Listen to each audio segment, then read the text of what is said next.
Well, good morning. Good morning, guys. Good morning. Glad you're all here on this Monday. Thank you. We are now looking at the last month of the year. Basically, I know it's still November, but Yeah. for all practical purposes, the year is almost over. So hopefully you all had a wonderful Thanksgiving. You had a few days off to recharge, to be re-energized, and you are ready to hit the last month incredibly strong, hard, and aggressive. Okay. So we are talking about nonviolent communication, and we are getting into, to me, some of the most practical parts of nonviolent communication. I actually think chapter 8 is probably the number one most valuable chapter in this, applying it to real estate. So, Chapter 8 or chapter 7? well, chapter 8, it's the next one. Yeah. Okay, we haven't read that yet. I missed something. So, chapter 7 sort of starts the sort of process of what we're talking about with empathy.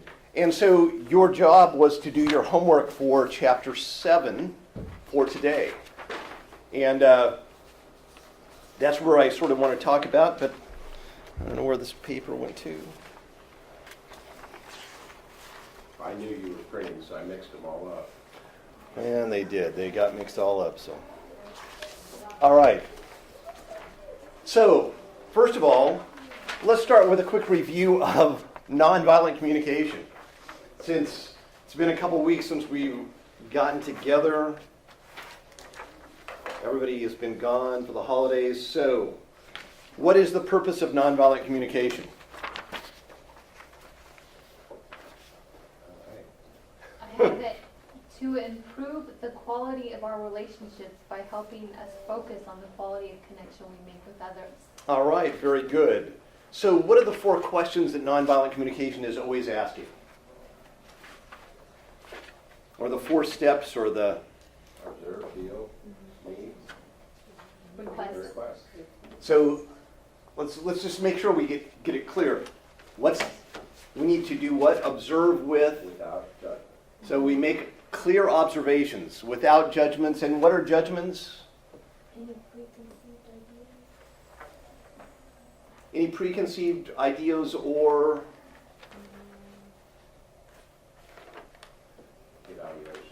evaluations, especially evaluations that imply what? Opinions? Judgment. Judgment. Right, wrong, good, bad. Now, anything that makes people automatically defensive. So that's the first step in, nonviolent communication. Make observations without judgments. Second step is state how we feel, and if we're talking to somebody else, what are we going to guess? What they're feeling, exactly. And then what's the third step? Need. So we're going to try and figure out what our need is in this situation, or we're going to guess what their need is. And then, what's the last step in nonviolent communication? And what's that request going to look like, sound like? What we are wanting. So we're going to ask what we want, not what we don't want. And what else are we going to make sure that we Don't make it like a demand. make? It's not going to be a demand. Make sure we don't react the same way as if they met the need or request. So, and that's how we know whether it was a request or a demand, is whether we treat them the same way afterwards. But when we're making a request, what are the things that we also need to make sure we avoid?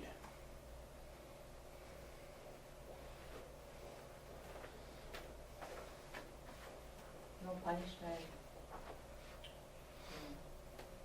Putting your feelings on how you're requesting it? So we definitely want to avoid that. So what should we be doing in that request? Where do people get into trouble with requests? express are like because of something, we want something, like express why we are requesting, right? Like, If it's connected to their feelings and needs, that's actually a good thing. Now, I'm feeling frustrated because I need support and I'd like you to, that's a good thing. like I'm requesting this because of like what I do, or like there is a reason, not just say what you request, like have a reason for it, so it's understood. And I do think that hopefully if you're following the model, it's like, I'm going to tell you what I'm seeing, what I'm observing. I'm going to share with you my feelings, express my need, and because of those needs, I'm going to ask for a specific activity. But if I want to get those needs met, what's the most likely way to get that in that request? I'm looking for a couple of keywords. Share what you don't want. No. You have to be specific? Specific, all right. Specific positive action language. So what's a request that is undoable? A vague request Like what? be nice. Can it be nice? Like what's being nice? I want you to be nicer. Uh, I want you to be more what if you responsive. make I me want you breakfast to, every all of morning? those things are undoable. They will just create frustration. Because if I say I want you to be nicer, the other person you're talking to, in their brain, will they be nicer? Yeah. Yeah, you asked me to be nicer, I'm being nicer. I'm only hitting you 4 times instead of 8. That's a lot nicer. See, you asked, you got it. So what's wrong with that request? So it's got to be specific. So what specifically do you want? And that can be hard for us to get a hold of, but that's where nonviolent communication really pays huge dividends when we get to that specific request. Here's what I'm asking you to do. Positive action language, specific, and it should also be time framed. Now, in many ways, you all know SMART goals, right? You know, you all heard of SMART goals. How many of you have heard of SMART goals? Are you saying SMART goals? Yes. You guys have never heard of SMART goals? No. Like make your goals small enough to. Make your goals specific, Small. Small? I thought you were saying smart. smart. Oh, smart. SMART goals. So SMART goals are used all over the place. Now, it's in all kinds of books and specific, measurable, attainable, S-A-S, realistic, and trackable. I always think that requests should be the same thing. It's like here's the specific request I'm trying to do. It's measurable, it's doable, it's trackable, there's a time frame on it. All those things make a big difference there. All right, so we're talking about empathy, and our homework was to talk about it. So who can tell me what empathy is?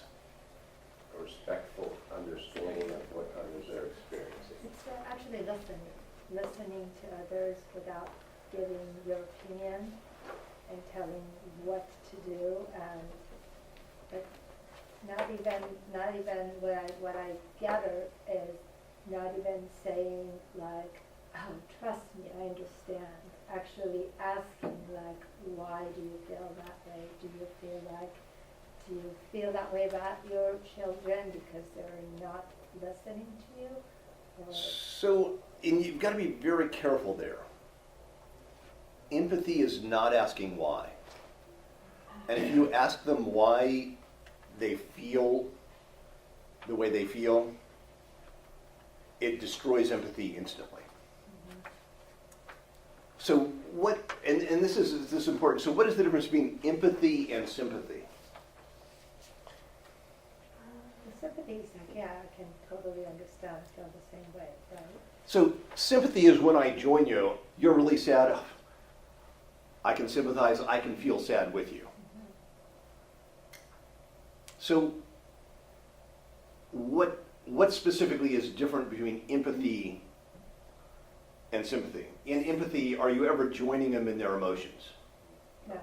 So Understand. very, very clear, you're not Yeah. joining them in their emotional state. So what is empathy? I mean, it's super important. So what exactly is it? The ability to understand and share the feelings of another. About the listening. So how do I communicate that I have the ability to understand you? Being wholly present. So being wholly present. So what exactly does that mean? I know No what it means. judgment. Just So it definitely means no judgment, Truly listening. truly listening. try to be one with them. Just Trying to be one with them is more of sympathy. So this is one of those things that I think we have to be careful of, because empathy and sympathy are definitely very different. So I want you to think about if you were going to be talking with somebody and your intention was to give them empathy, what would you do? How would you be empathetic? You would be present with what they are experiencing, right? Not joining them with how they're feeling, but being there. I don't know how to explain it. acknowledge their feeling. So, but you don't need to feel like them. Okay? And Reflect back. And this is one of those things that I really want sort of you guys to get a hold of conceptually. Can I reflect back or acknowledge their feelings and still not be empathetic? Yeah, you can take it. So, what is empathy? I mean, this is it's like I want you to get a verbal. I think empathy is putting yourself in that person's shoes. Like really feeling like what that person What they're is feeling. Well, what's the So, if you're talking to a child rapist, would you ever want to have empathy with them? No, but you gotta have to. Well, see he who might- you're having He empathy might be a rapist because You have of to choose. Well, see, this is why this is so important to get intellectually, because we don't really want to walk in their shoes. We want to have an understanding. Are there going to be some things that you probably have people tell you that just based on differences in your backgrounds, you will never ever be able to understand? Yeah, absolutely. All the time. Sure. So can you still be empathetic if you have no understanding of them? Yeah, you can ask more about how they feel and are you feeling that way because you, So you can reflect back, and that's definitely a way to help empathy. But, and this is one of the things I really want people to get, is that reflecting back is not necessarily empathy, though. So again, what's the core of empathy? Listening with your whole being. Listening with your whole being. So how do I listen with my whole being? What does that require of me? Get rid of any preconceived notions that you have about that person. Okay, and I agree with that, and I want you to be a little bit more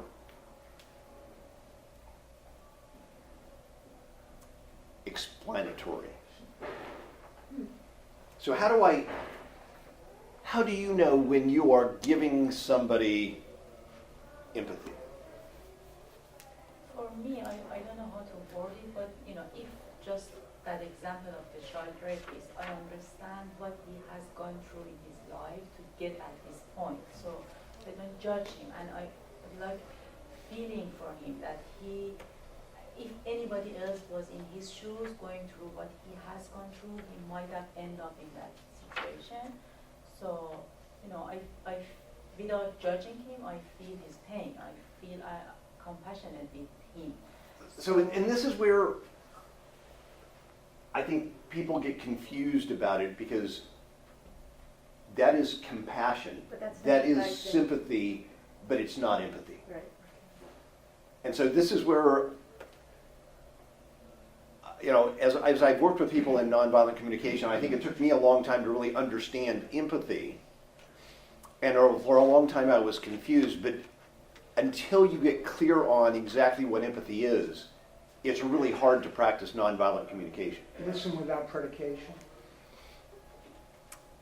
Listening without predication, and it's involved in it. So here's the question I always ask. If your intention is to be empathetic, how do you do that? What's the steps you need to go through mentally to be empathetic? You need to listen for their feelings and their needs. And that's what they want. Don't make them wrong. That's not it. Well, We're all you real see, close you're to all the answer. dancing around it, but Yeah. you're missing some of the key elements in my opinion. But again, it's just my opinion. So first of all, I believe that empathy, more than anything else, is your presence and your undivided attention on that person. I thought we said that. No. Well, You being have to be present is truly being there. wholly there. So I'm wholly there, and I'm present with them, and I'm focused on what they are saying. I'm not trying to understand them. I'm giving them my presence. And this is where we get ourselves into trouble with empathy. Because we as human beings try to understand everything. We want to make sense of everything. Yeah, I'm guilty. And all the research shows that when we're trying to make sense of things that don't make sense, we create stories that are just flat out wrong. I mean, that's the way our brain goes. And we have to stop that. We have to say, I'm there for them. I'm listening. I'm just giving them my attention and my focus. And that is truly what empathy is. Undivided presence and focus. Now, empathy is exhausting. Because it takes a lot out of you to focus undivided attention on somebody else. What tends to happen when we're really present and we're focused on somebody? What tends to start coming in? Your mind starts going around. Our mind starts coming up with all these things. We're trying to make sense out of it. So notice, what is empathy similar to? Meditation. Meditation. Wow. How did you know that? You go, girl. Because what are they trying to get you to do when you're meditating? Don't think. Don't think.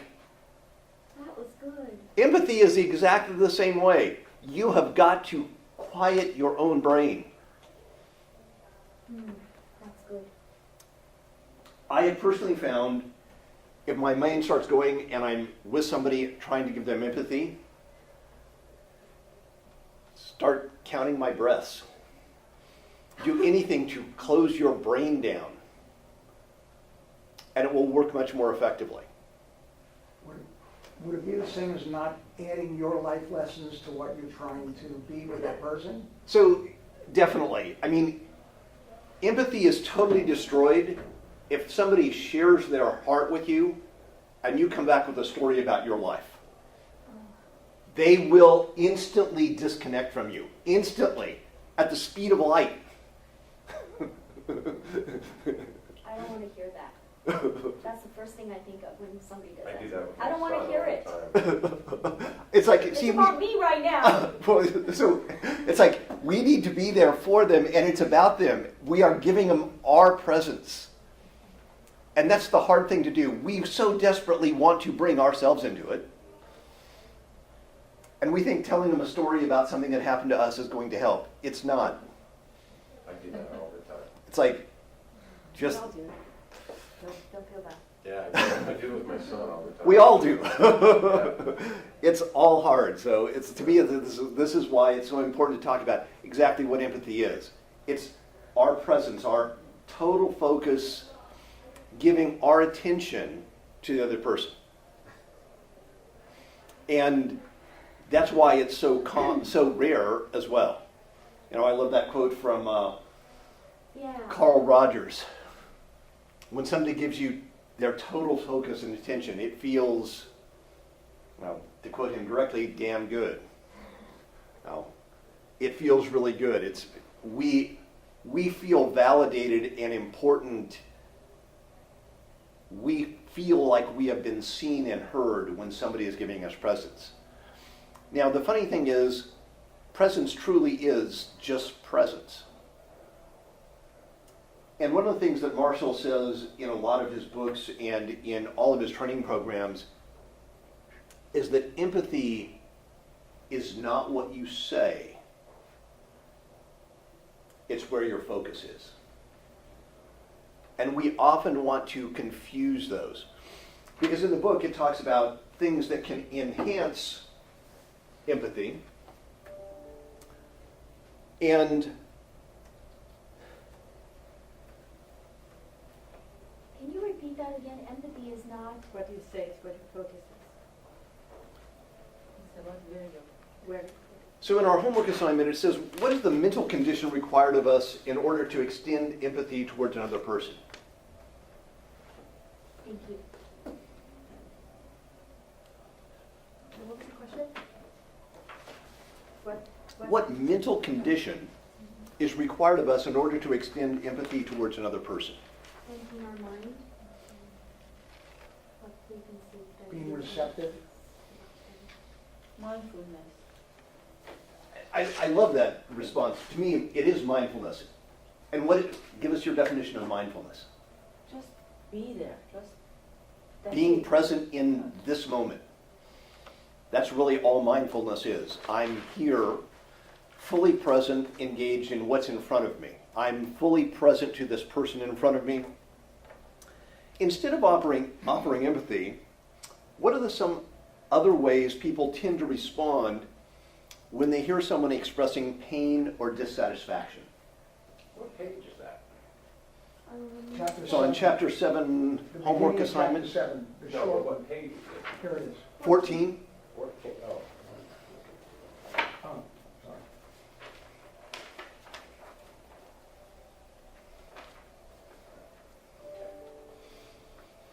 One upping. what? One upping. One-upping. I say, Hate that. so again, this is some of the things we just talked about, is that if somebody comes back with a story about something similar happening to them, that's not empathy.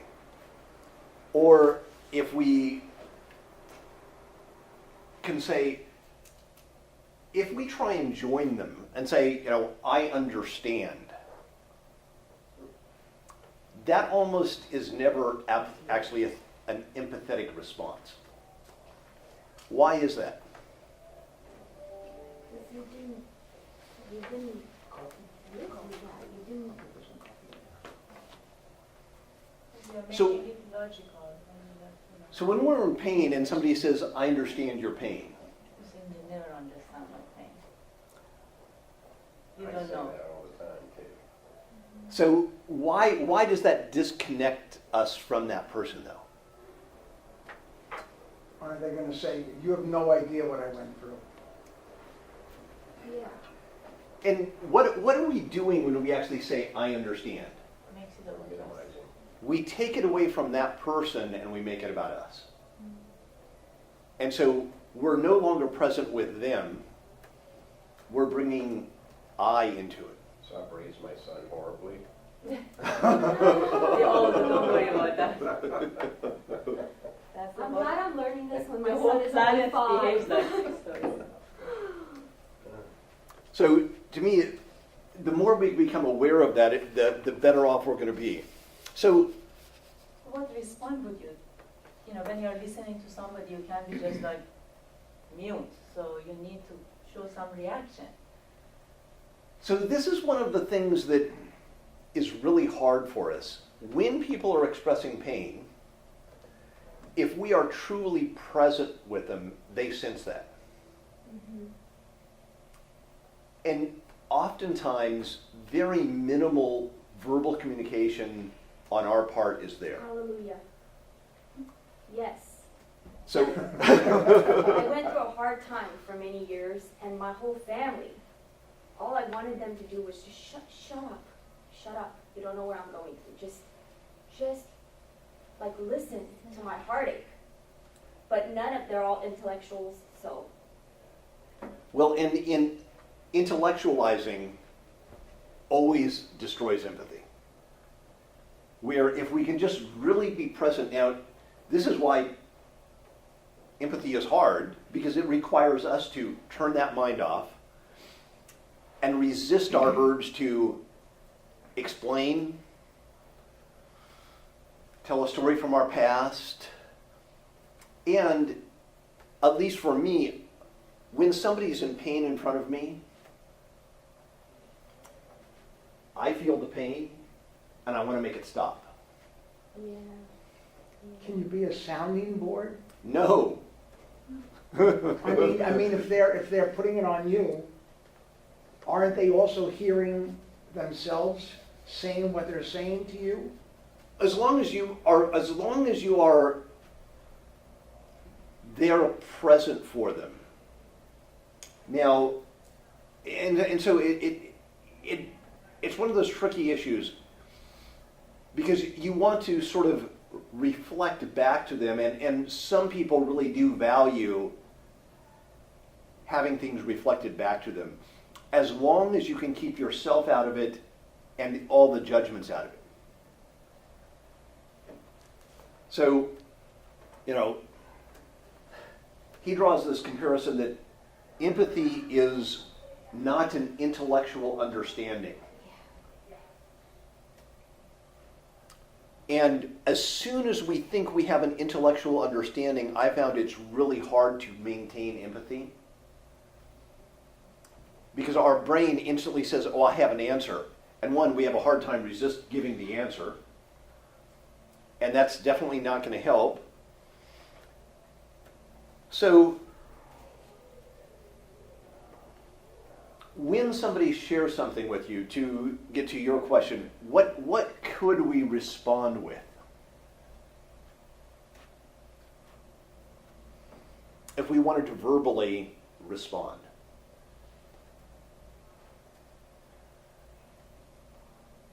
I found with my wife, if I'm able to be totally present with her,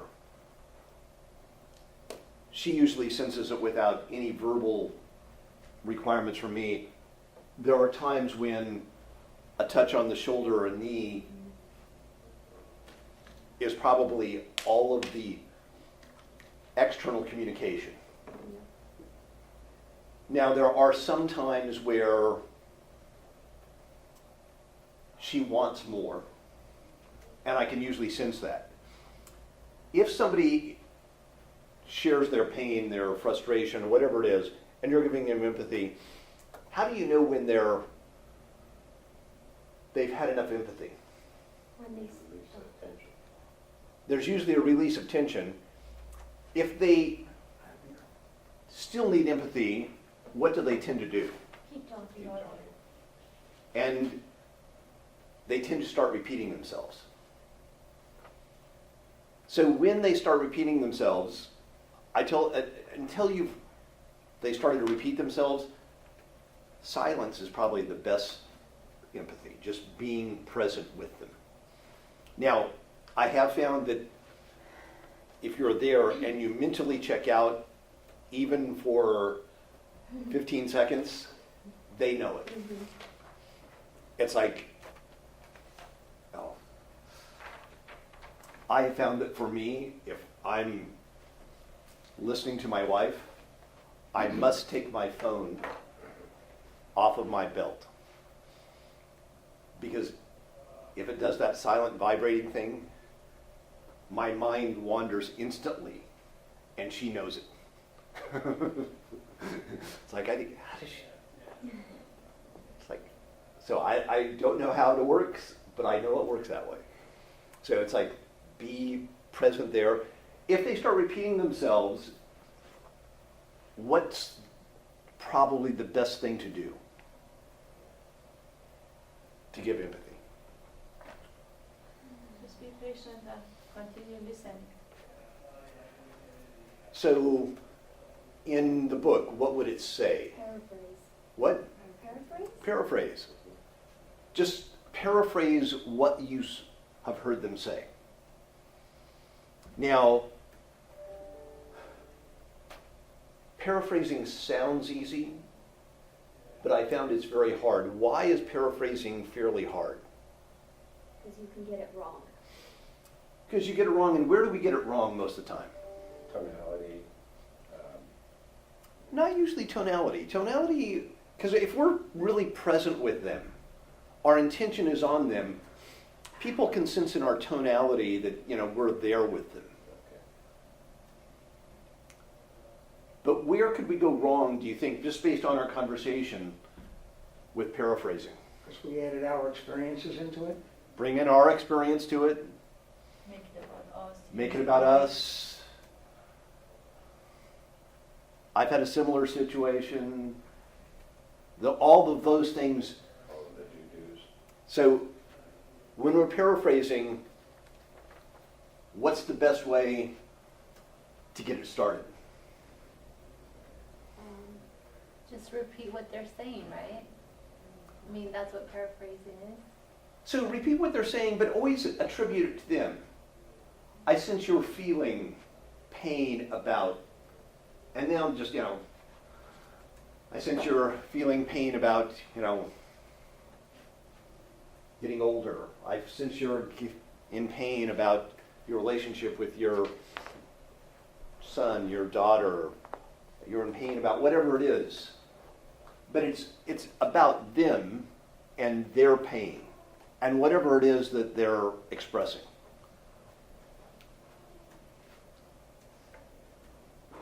Now, why does paraphrasing tend to work? Because the other person hears you understanding what they said to you. Because it validates to that person that you actually have heard them. And remember, that's what really presence is that I'm just being heard. So when people feel like, they actually understood, they feel like, somebody is there supporting me, present for me. So when people feel supported, like you're present there for them, what have you actually done? Show empathy. And that's it. You've showed empathy.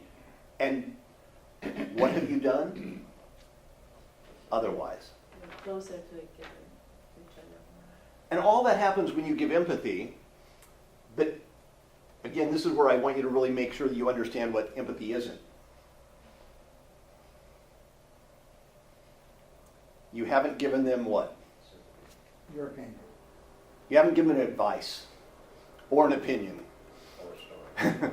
You have just been present for them, reflected back exactly what they've said, or a summary, a paraphrasing of what they've said. You have not done anything else for them. You've not given them advice, made suggestions, all of those things. Well, in fact, I remember in one of Marshall's courses, he said, if you're giving empathy to somebody and you can sense that they finally got enough empathy and there's a release of tension and everything else. And they said, well, they ask you for advice at that point in time.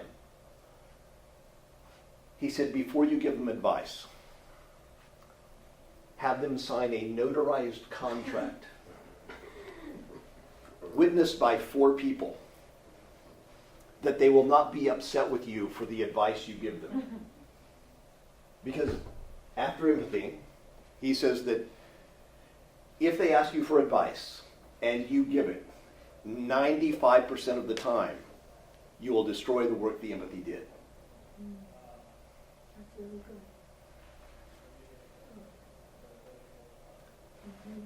Because they really aren't ready for advice yet. They just want presence, but they feel so much better. So, well, postpone the advice. All right. So, what's the difference between paraphrasing and asking questions? Well, paraphrasing helps to sustain empathy. And direct questions make them feel like you're a school teacher grilling them. And they're trying to explain themselves, and it tends to kill the impact of the empathy. So,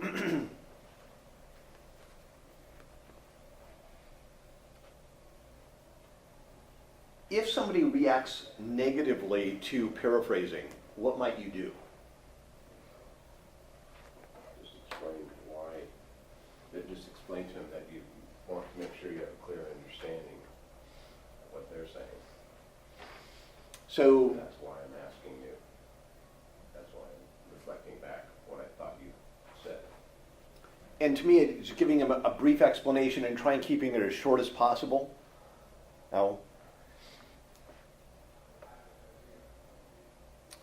what prevents people from offering empathy to people who are in pain?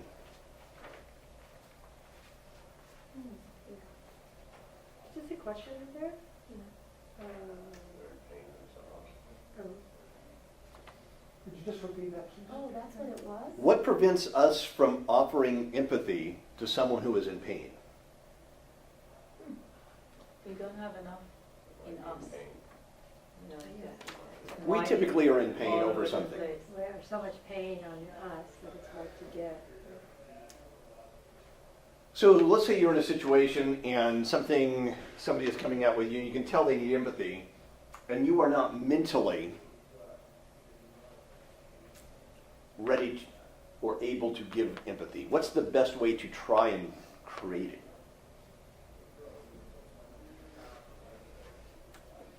Count your breaths. Just listen. Show your attention. That's empathy, aren't they? Just try to come to the moment and clear your mind so you can give them some attention. So if you're in pain over something, and somebody else is in pain with you,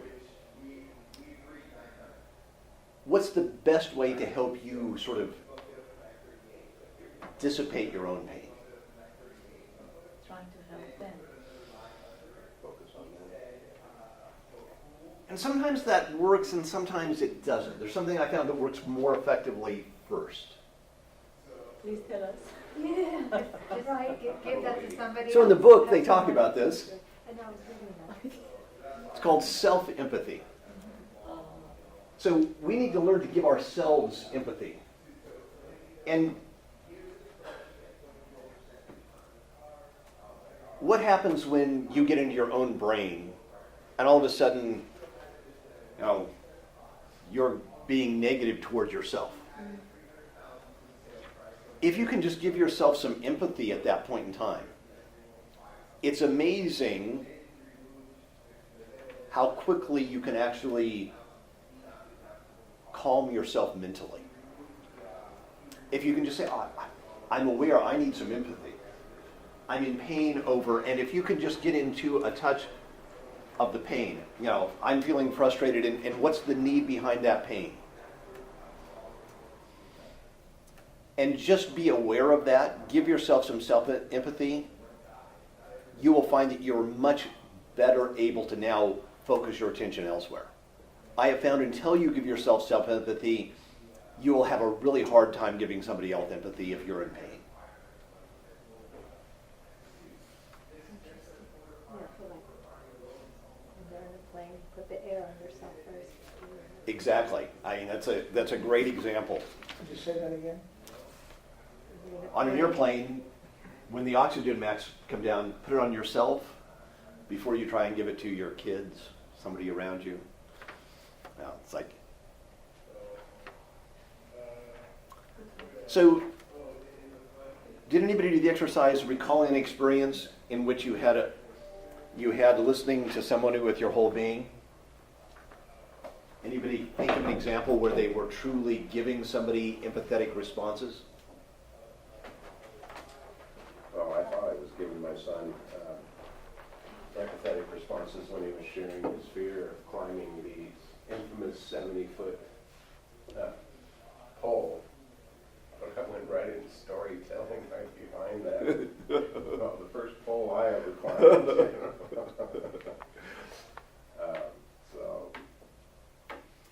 So, anybody else have an example that...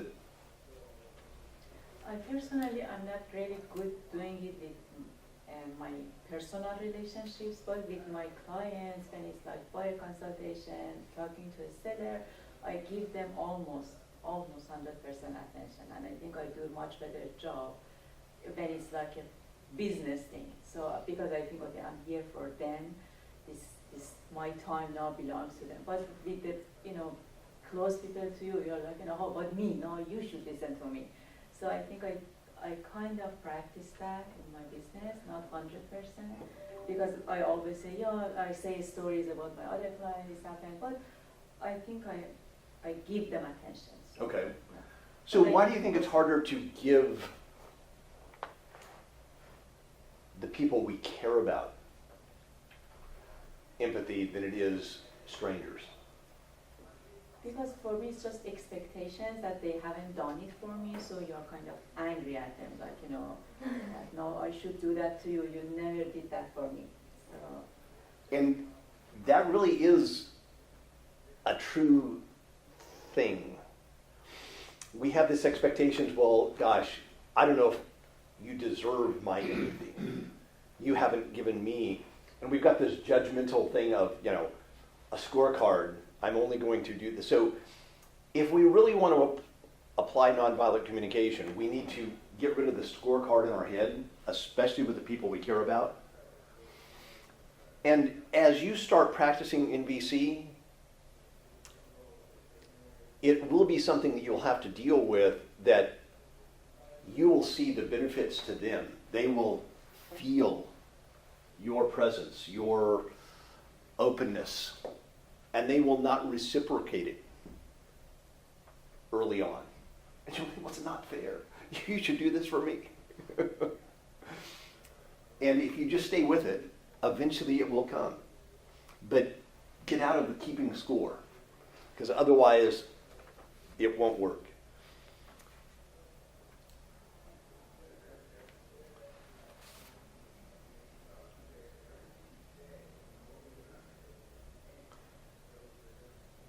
So,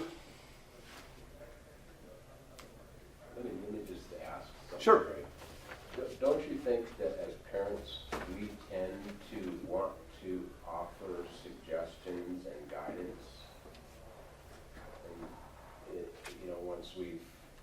once they've shared a fear or a experience that they're coming up on, don't you think as part of empathy, we want to help them face that with these suggestions over here? So if I understand your question, is as a parent, do we want to do that? Yeah. As a parent, yes, we want to give our kids advice. As part of empathy, advice never helps. It almost always hurts. So if your child comes to you and they're afraid, give them empathy for the fear. and then wait until the child asks for advice. If the child asks for advice, there is an excellent chance they'll actually hear it. If you give unsolicited advice, a child tends to say, I can make my own decisions, and they are going to do everything in their power to prove that your advice was wrong. So if you want your advice to get through, you've got to wait for them. We are over anxious. Right, because it's our child and you're subjective and you want to help and you don't want them to take a wrong route. And We want to make it easier for them. we want to help our child avoid the pains that we have gone through. And we think that by telling them, they will listen. I have come to realize that kids just don't ever learn from your experiences. They just don't. Now, and that's a hard thing. Even now that I have 3 adult sons, I still see them making things, and I have to resist that urge. And now, wait for them to come. And even then, when they come to ask me for advice, what's the key thing to do? Show empathy first. What? Show empathy first. So you've given empathy, and they finally come to you and they say, well, here's this problem. Do you have a suggestion? And what I have learned is that you never want to give your best suggestion first. Always say, well, gosh, What do you think? would you like to hear what other people, and I've always found, even if they're all yours, if you couch it with other people have tried in similar situations, they are much more likely to listen to you. Versus, here's what I've found. Would you like to hear what some other people have tried? Go, yes. And then give them a terrible piece of advice to start. So, gosh, I've got this person at work that's just driving me crazy, and they're just irritating me, and they're doing blah, blah, blah, blah. What do you think I should do? Well, would you like to hear what some other people have tried? Well, yeah, I would. Well, you could just walk up and smack them right in the nose. Well, do you think I should do that? Well, I don't. If you smacked them in the nose, what do you think would happen? They might arrest me. Well, how do you think that'd work for you? Well, probably not that good. Well, maybe that's not good advice. What else could you do? Could you spread some rumors about them to other people in the office? Well, that's what they're doing about me. I was like, well, no. Give them 2 or 3 really bad ideas, and then give them progressively better ideas. And in there, give them the idea that you think would be the best idea for them. But at the end, don't say, oh, this is the one I think is best. Say, those are 6 choices. Do me a favor, let me know what you decided to do and how it worked out. Because now it's their choice, they're empowered, they feel. And they are much more likely to actually learn in those situations than if you just give them the right answer. No. Because and it's hard. Because we want to, I know the right answer. So you've got to take that step back, and because even as adults, they want to make their own choices. We don't want people to tell us what to do. I mean, no. When does autonomy tend to start showing up in people? 2 years old. What are they called, the twos? The terrible twos. Why? Because they are exerting they are taking control of their own life. They want choices.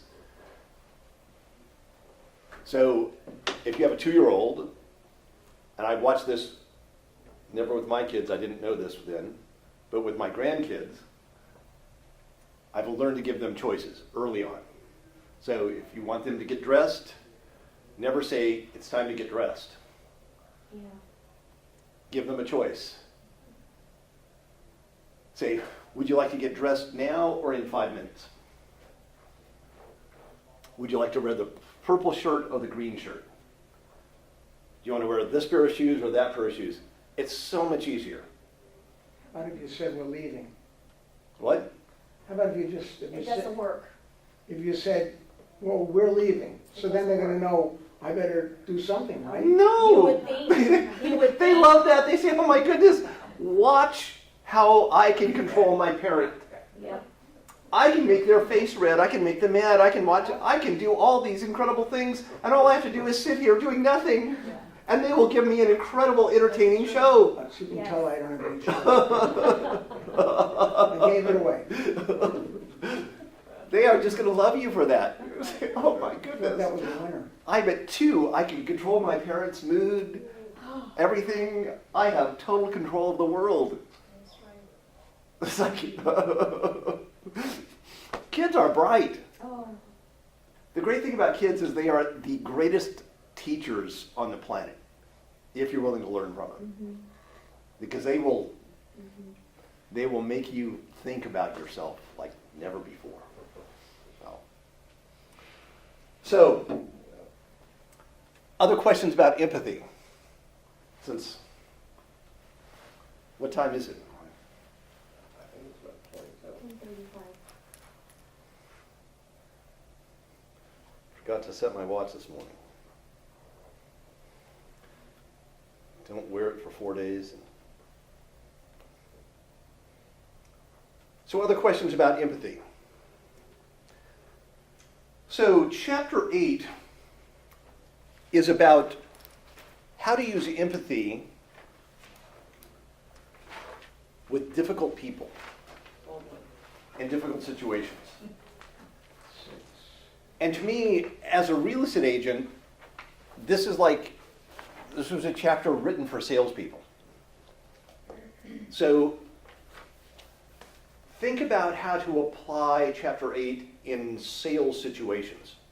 Now, he's going to use some extreme examples in there. How many of you actually read chapter 8? Anybody? No. Okay, so he's going to use an example of a lady who came in and a homeless person basically attacked her, put a knife to her throat. And, in that situation, she had just attended a nonviolent communication workshop and she was able to give him empathy. And as she gave him empathy, he became less and less confrontational and eventually let her go. And I found that the more empathetic you can respond to clients, other agents, people involved in a transaction, the better off you are going to be. Now, everything we talked about today applies to those stressful situations. So, somebody says, well, you'd better make it close, blah, blah, blah, blah. And you know that the contract they signed was totally different than what they're saying. What does most salespeople's response tend to be? I'll try to make that happen. Slam that to their face that that's not, this is the contract, blah, blah, blah. I don't do that. People they confront each other and they count each other's mistake all the time. So I try not to do that. So this is one of the things that's really hard for us to do, but it's so powerful as a salesperson. When somebody confronts us with something different than a contract or an agreement that we've made, we tend to want to, what I call, educate them or re-educate them. We want to go back to the facts. And I found that when you do that, it tends to make things worse. And so what should we give somebody if they're saying, well, you better do this and this and this and this and this? We need to hear their needs. So first of all, you're just going to give them what? Empathy. Empathy. And how are you going to give them empathy? Listen to them. Be totally present. And if they keep repeating it, what are you going to repeat? What are you going to paraphrase? What they said. What they've said. Are you going to debate it with them? No. Are you going to try and re-educate them? No. Can you say, let me go back and see what I can do? Just to, after you've gone through all the motions that you just said. So if you know the contract is totally opposite of what they're saying, and you say, let me go back and see what I can do, you're actually, to me, being disingenuous. And they actually think you're going to be able to do it. You are setting yourself up for failure there. What about if you actually really do go back and speak to the equity, the loan people? And if you go back and pull off a miracle, that's great, but you've set yourself up for an almost 90% chance of failure. So what is much better to do is give them empathy, stay present with them, let them paraphrase what they're saying. So if I understand you correctly, you want this to happen, this to happen, this to happen. Yes. That kind of like Cliff Notes. Yeah, so you're just going to paraphrase what they've said. You aren't going to say you can do it, you can't do it. Now, once they've had enough empathy, you're going to feel the tension release. At that point in time, it's still better not to promise anything. Just have been there for them. Now, try and get some space, and then you can come back and say, in reviewing the contract, here's a couple things that we should think about. And now, but you need to give them that space. If you instantly try and say, well, let me see what I can do, what they hear, not what you say, what they hear is, I'm going to do it. Yeah. And guaranteed, you've got to understand what they are going to hear, not what you are going to say. And that's where we get ourselves into trouble, because we say, well, I told them I would see if I could happen. But if they want something and you know it's totally unreasonable, right then and there, it's not the time to debate with them. Just listen. Then go have some space. Then you can go back and say, listen, here's what I found out. You just never want to debate with them. You never want to get into that, what I call either teacher mode of educating them of what they actually agreed to. And I asked, when are you going to say, this is what I found out? That means that you had to do some kind of an investigation, right? You're going to do that but you may have already found out. You're just going to start your conversation later on with that. Okay. Great. I am in real life experience. I try to be like that. I'm not saying I'm perfect. I don't do that, but I try to be like that. And people sometimes, the other agents take it that you're weak, you're too nice. They don't take it like you're understanding. It doesn't always work, because the way that people interact is just kind of aggressive. It's just most people. So different markets has different dynamics, but if you go to some market, it's just all about who is a better goodie, just to get their way. So and if you are being this way, then they're going to take advantage on that. So for me, coming to real estate changed my perspective of being like to that extreme of being understanding and being fair and listening to people and then coming with solutions, and then it doesn't always work. I'm not saying never, but sometimes with some people it just take it for granted. So here's the key thing to remember. If a bully is bullying us, and we're nice, we're responding to their feelings and needs, you're right, not every time is it going to work. But if we don't let the bully win, we can stop them, but we've got to be willing to pay that price. And part of it is realizing that, okay, I have a bully. I'm not going to respond in kind to them because that's not the person I want to be. And it's about who we decide that we want to be that makes the difference. Now, a bully may end up getting their way every now and then just because we aren't willing to really pay the price of sacrificing a deal or explaining it to our clients in a way that we may perceive that they will think of us as weak.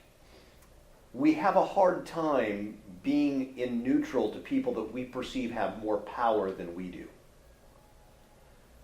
What I found is that the more we can stay present and still be the people we want to be, even in the face of people that have more power than us, the better we will feel about ourselves and the eventual outcome in the end. If we let a person take advantage of us because of their power, we tend to dislike ourselves more, and we tend to actually see ourselves as weaker just because we let that happen. And so it's sort of a weird catch-22. We need to really say, this is about the person I want to be. Do I want to respond to a bully with bulliness? And sometimes it seems like that's a better solution. I have found in the long run, at least in my experience, it never is. Because the way I view myself, the way I think about myself is costly. So, and he talks about this in the next chapter, and we'll talk about it a little bit next week. So for next week, read chapter 8, and I will send you out some homework assignments for chapter 8. And if you go through the exercises on the homework, I promise they will help. So I know you've done all the exercises. Have you found them helpful, useful? Yeah, I've had to come back to the question at a later time on some of them over the course of the last few days. I'm going, oh my goodness, that was a little difficult. And I need to come back to it. So, yes, but they've been helpful. And just as you've been interacting out there in the world, have you seen any difference in your own communication and thought process? I have. All right. So go sell real estate. We will see you next Monday for chapter 8. Remember, tomorrow, 8:30, Pablo script practice and the office meeting. Awesome. Wednesday, coaching, 9 o'clock. Thursday, 8:30, script practice with Pablo. All right. Thank you. Thank you.